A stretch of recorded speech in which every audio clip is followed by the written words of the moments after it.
In this video, I will be showing you how to upload images to Deepseek. Let's get started. When you're on the Deepseek home interface, you'll see a section that says, Start chatting with Instant.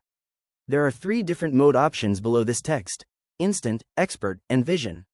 First, I need to choose the Vision button to open the image processing features. Once I click on Vision, it reveals a small text indicator below it that says, Image Understanding, Beta.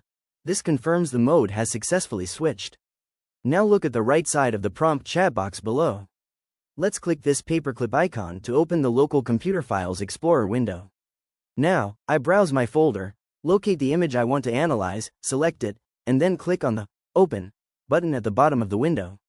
The selected image is now uploaded and visible right inside the chat box. Next, click into the text input area where it says, Message Deepseek. I'll type in a detailed text prompt for the AI.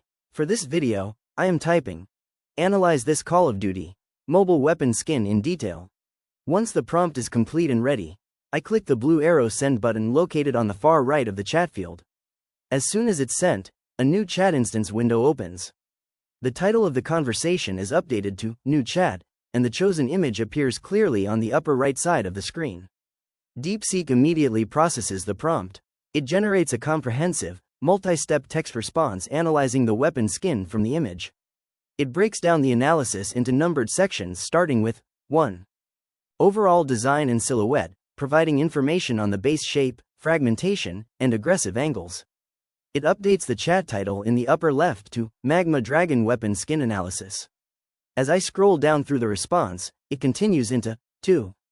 Color palette, outlining colors like obsidian black and charcoal, magma orange and amber, and smoky gray, brown. Continuing further down, it lists 3.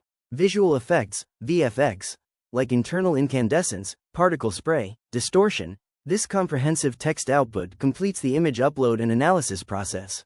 If you found this walkthrough helpful, please consider liking the video and subscribing for more quick tips and tutorials.